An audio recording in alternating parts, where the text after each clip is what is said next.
Primary kidney transplantation into the right iliac fossa is shown. Some technical details are provided that may require basic surgical and anatomical knowledge. The procedure starts with opening the skin in the lower abdomen with a surgical knife. The hockey stick or oblique incisions are most common. The length of incision depends on the habitus of the patient and ends 2 cm above the pubic bone, which allows access to the retroperitoneal space, the iliac vessels and the bladder. The subcutaneous fat is incised using electrocautery. The fascia of the external oblique muscle is incised diagonally. The combined fascia of the internal oblique and transverse muscles is incised in a more vertical fashion. The preperitoneal space is exposed, and the inferior epigastric vessels, as well as the rotund ligament in females or spermatic cord in males, are identified and secured with a vessel loop. The lowest part of the posterior rectus sheath is incised. After this, the retroperitoneal space is reached by gently pushing away the peritoneum. Its contents are held by a retractor. The common external and internal iliac artery and vein are identified and dissected from fatty tissue and lymphatic tissue to make clamping of the vessels possible. The iliac arteries are investigated by palpation for atherosclerosis. The kidney is now retrieved from cold storage. In this animation, it has already been prepared for transplantation and pre-transplant biopsy has been taken. Corner stitches are applied to the renal vein edges. The kidney is placed into the iliac fossa in the best possible position, and the length of the renal vein and artery may need adjustment. First, the vein-to-vein anastomosis is done. If needed, the iliac artery is retracted very gently to improve access. The iliac vein is clamped and cut.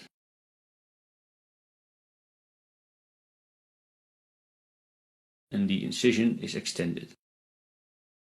A supporting pull-out stitch is placed on the medial side to keep the lumen open. A heparin solution is used to rinse and clean the lumen from blood and small thrombotic material.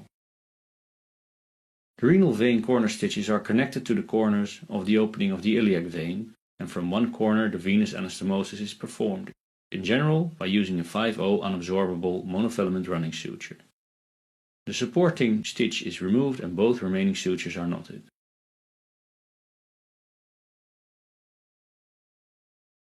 Next, the iliac arteries are clamped. The artery, preferably the common iliac, is incised and the opening is enlarged using a 4 mm aortic punch. The artery is cleaned with heparin solution.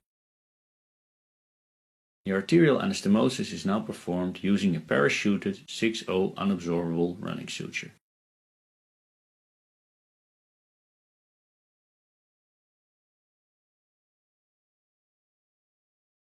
Before reperfusion of the kidney, the renal artery is clamped close to the anastomosis. This is done to prevent blood clots to go into the kidney. First, the arterial clamps are removed and the anastomosis is checked. If there is no major bleeding, the other vascular clamps are taken off and the kidney is reperfused with blood.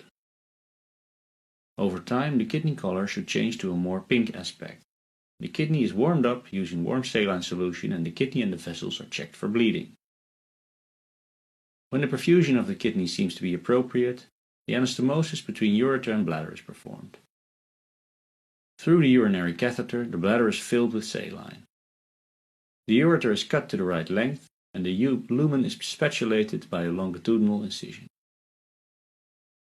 It is dragged under the epigastric vessels and spermatic cord to the bladder. Production of urine may be observed at this stage.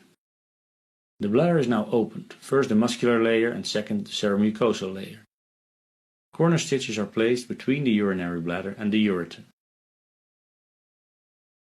The ureteric stent is inserted. The ureter bladder anastomosis is now performed using semi-absorbable 5-0 running suture. The anastomosis is retracted into the bladder and the muscular layer is closed over the ureter anastomosis to create a valve effect that minimizes urinary reflux. When hemostasis and kidney perfusion are adequate, the peritoneum and its contents are placed over the kidney. The posterior rectus sheath is closed first. Then the internal transverse fascia is closed. and the external fascia is closed, all of them using semi-absorbable suture.